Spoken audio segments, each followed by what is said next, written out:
Hello everyone, this is Zippy and welcome to my classroom.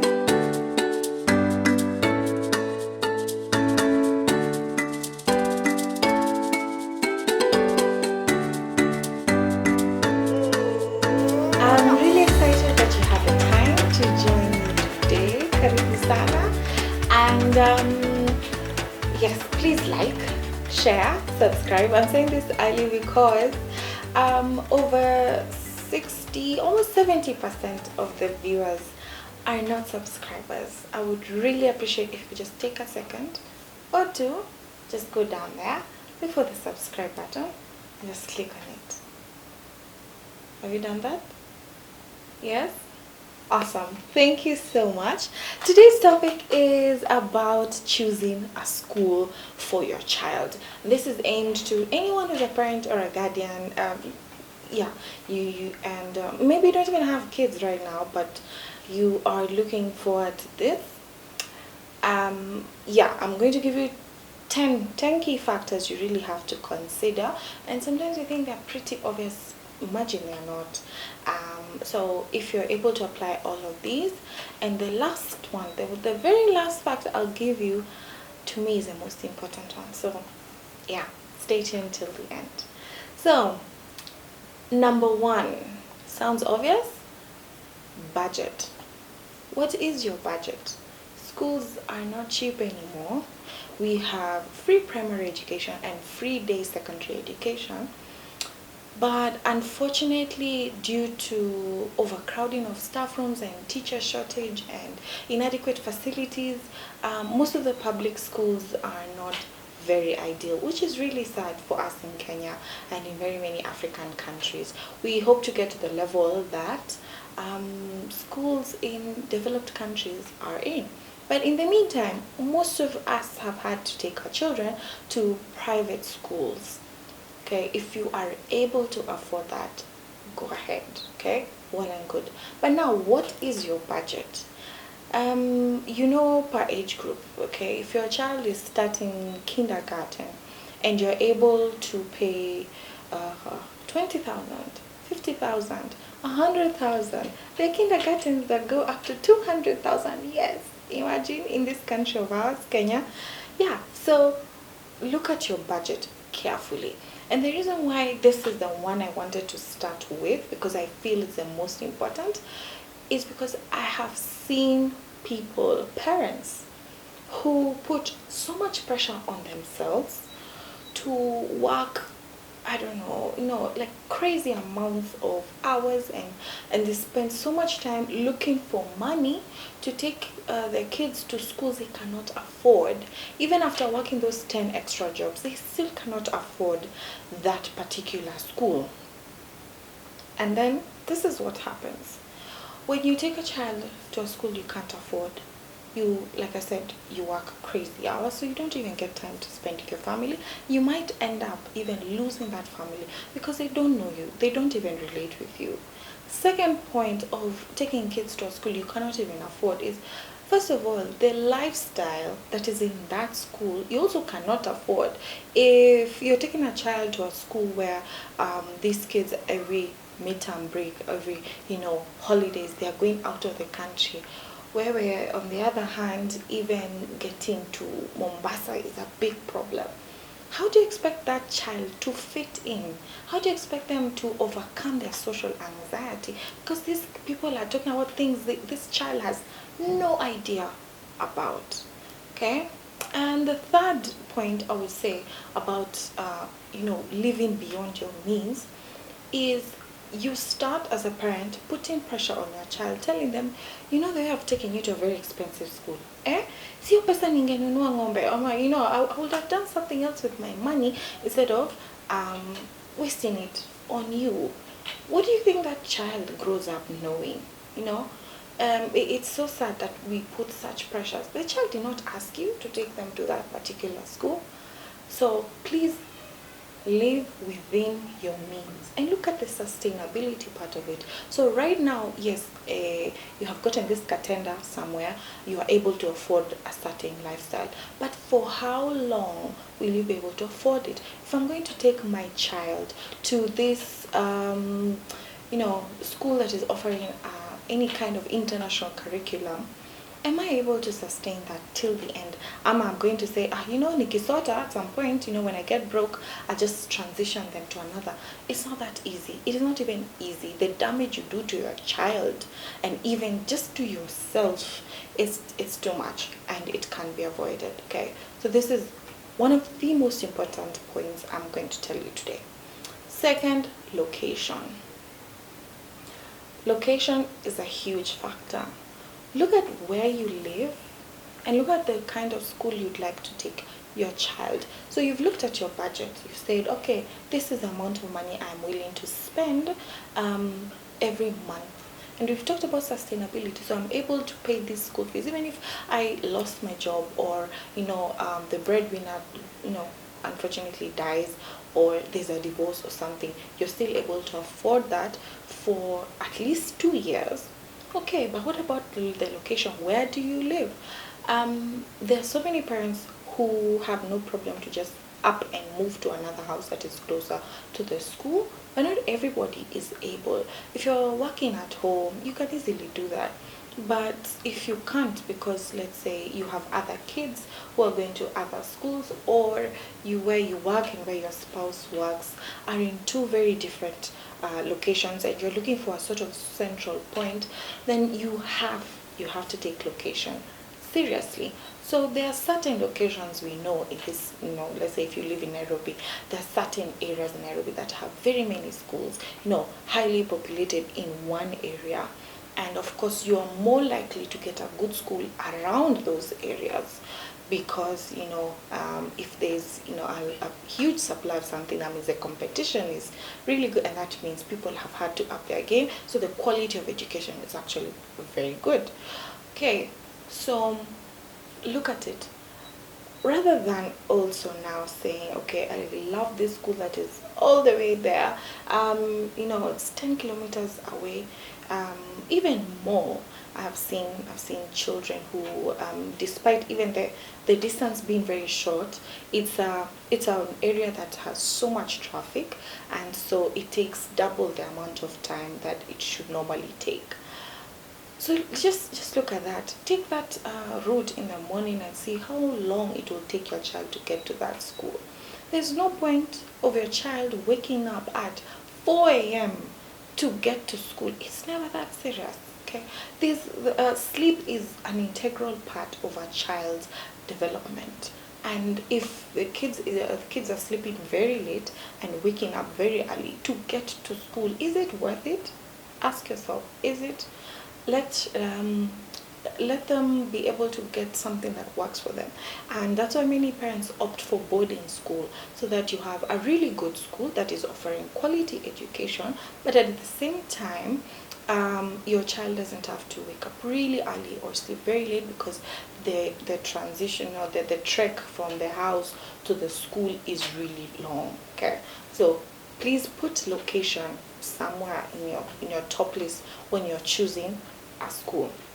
Okay, another factor to consider are your values. What kind of values would you like your child to be imparted? And I'm those people who come from the school of thought that a school is not the place to really teach your child values. You should have taught your child values at home. Let them have good morals before now you take them to school. Okay, let's start from there. Do your job first as a parent, and then now take your child to school, but have now the environment where these values are sustained. Okay, so what would you want? Are you a very religious person?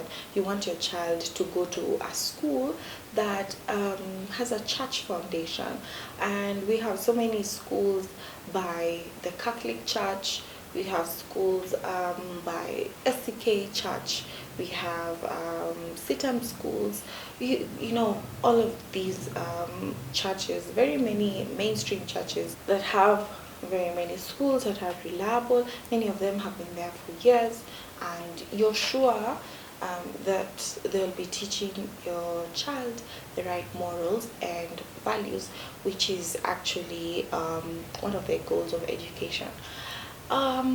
Yeah, and not just churches actually. Even we have Muslim schools, we have Hindu community schools. So go ahead and see if that is something that you are really looking for. Then go in that direction.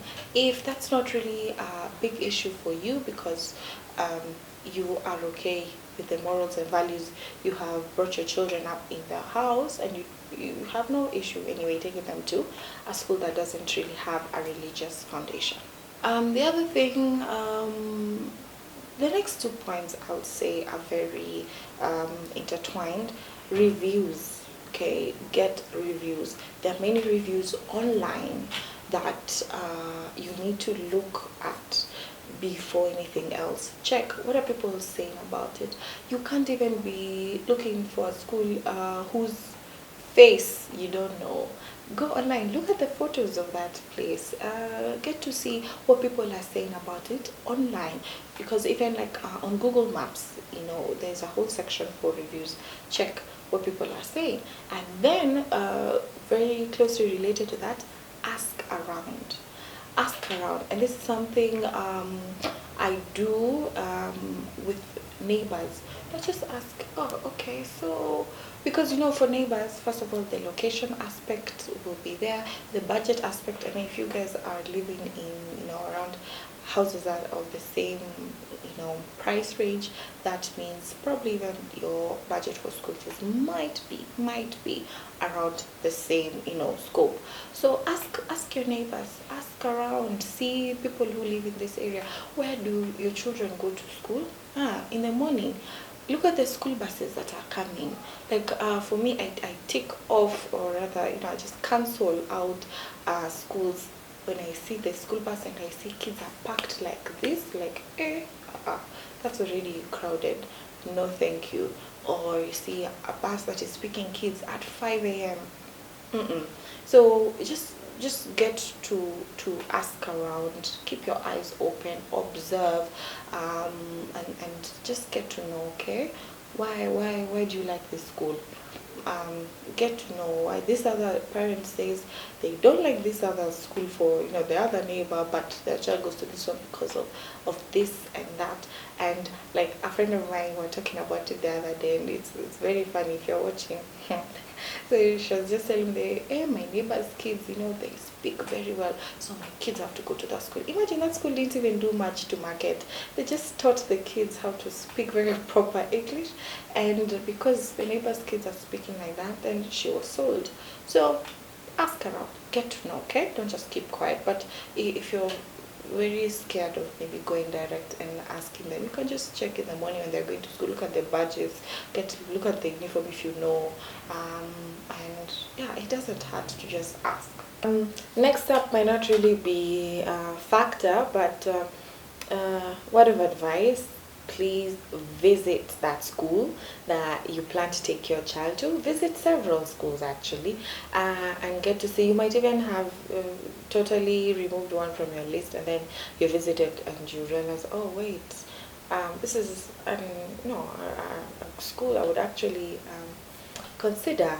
And the beauty about visiting the school is, yes, you have looked at all the things we have spoken about already, but now if you are looking maybe at photos online, you can actually go there and check whether they painted the true picture, or you got catfished by a school. So visit, and visit when the schools are in session. I know some schools don't allow that. The policy is go when schools are closed, but very many schools allow you to go when school is in session, and that way you're able to see the normal routine of that particular school. You walk in, and go during times when students are literally there. If it's like a kindergarten, in the afternoon they're probably sleeping and stuff. So go in the morning hours, visit, walk around. Most schools give a personalized tour. You can just walk and just see the things you're looking for. Do we have displays around that show what students actually do? or when you're walking past, students, if your big thing was, looking at values and morals, just look at the students looking, polite. Are they respectful? Are they giving you way as you walk? Just it's those minor things, and then you just get to interact with the teachers, just talk, and then you get to see, okay, how they're treating you as an outsider might be an indicator of how they are going to treat you also in future once you have enrolled your child there. But visiting just sort of connects all the dots, and you just have a clearer picture of that particular school that you have been thinking about. So this is a step that you should not skip. Please make time for that. Another factor to consider would be the extracurricular activities that are being offered in that school. You are looking for a place where your child can nurture their talents. Okay, so if your child is a very good football player, you want them to go to a school that recognizes football or sports in general, and they have a school field, because we have so many schools in this country that still don't have school fields. There are no playgrounds for students to use in their free time, and just even at break time, or lunchtime, kids should just go out and play and just have fun and get out of the classroom. Okay, things like drama. Do they have a hall? These particular facilities are really key in boosting your child's talents. So do they have that hall that has a stage for a child to act? Do they take part in acting competitions? Okay, if it's music, you want your child to learn an instrument, to sing, dance, if that is an area that they're interested in. So they should offer music not only as a subject but even as an activity, for them to just sing and dance and learn an instrument or two, because these are things that improve cognitive abilities of students. So any extracurricular activities you're thinking of, whether it's things like robotics, things to do with STEM, or any other kind, you need to find a school that will nurture that part of your child. Next, we'll look at academics. The academics, we have students who might not be gifted in sports and music and all these other things, but they're really book smart, they're very intelligent. And when you're going to this school, get to see, if it's a high school, what is the rate of students who have been accepted into university. Get to see the grades that that school has produced. And here is where now you ask yourself, which curriculum do I want my child to be in? Do I want them to go for the British curriculum? Do I want them to take International Baccalaureate? Do I want them to go for CBC? Any other curriculum that you have in mind would be helped also by the academics part of it. Get to know the mean grade of that school, and that means you need to have done your research to know if they tell me their mean grade was an 8. Is 8 a good number? Is it, is it bad?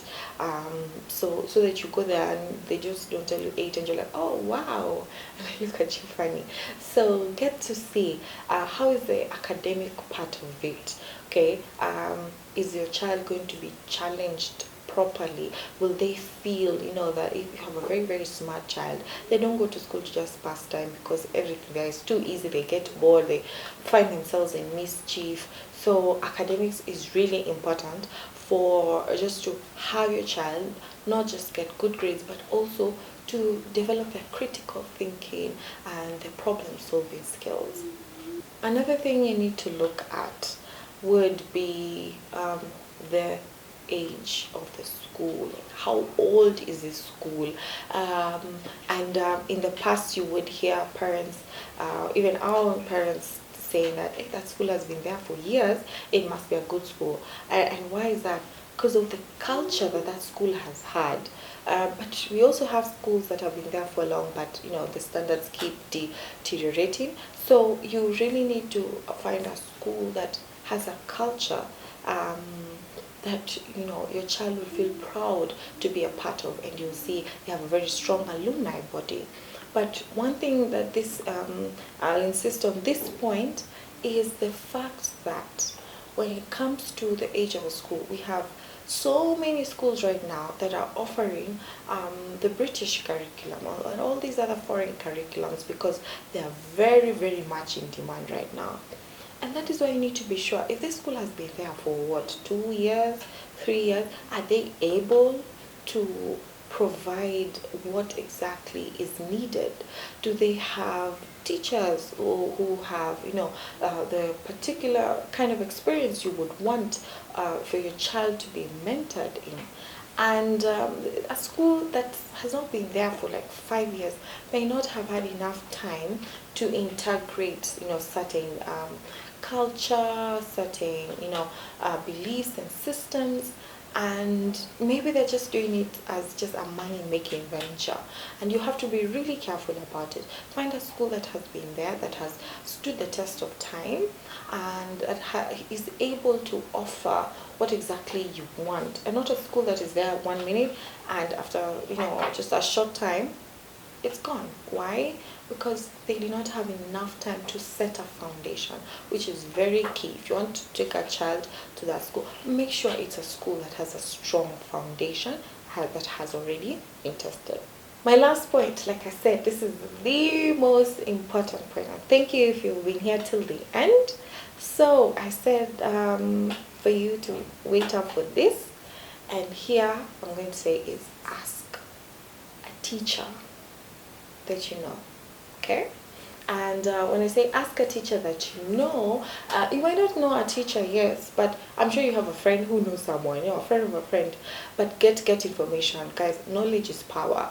So we have, just like in any other occupation, there are trade secrets. And teachers, as teachers we know. So if you're looking for a particular school to take your child, so you're looking like right now this issue of junior secondary, and you're not sure where exactly you could take your child, find a teacher that you can ask.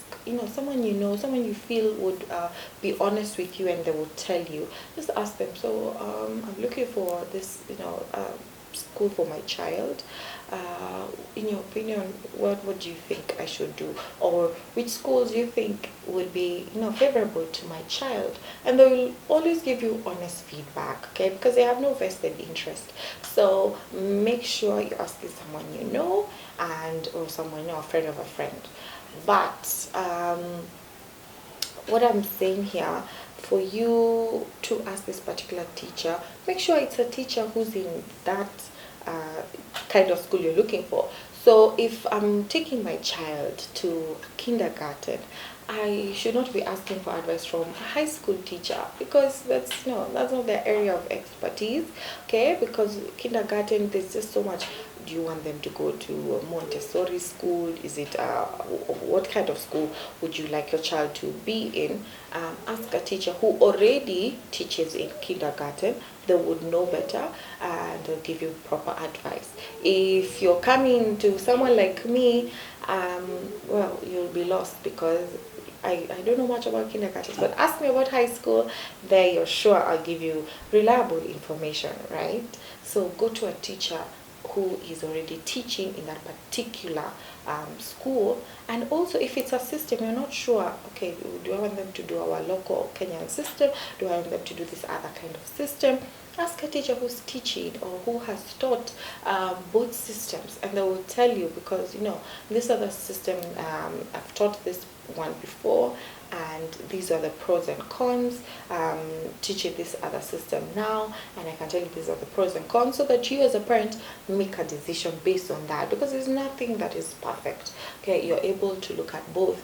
And one very key thing that we don't really talk so much about, and in the comment section, if you want me to talk about this in detail, you tell me. It's about special needs. We have students with learning challenges that really need to be addressed.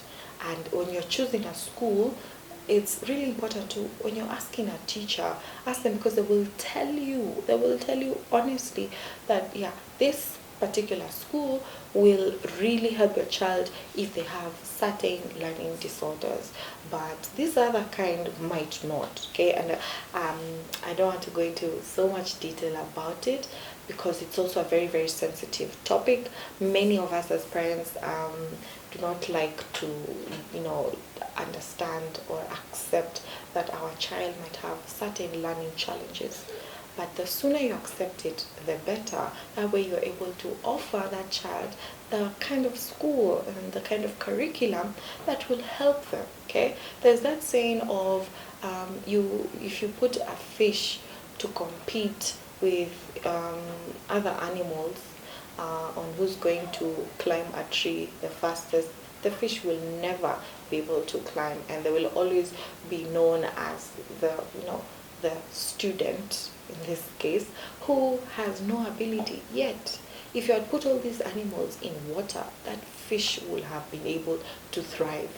And so the avenue where your child is going to thrive in this particular point, in this particular topic, is the school.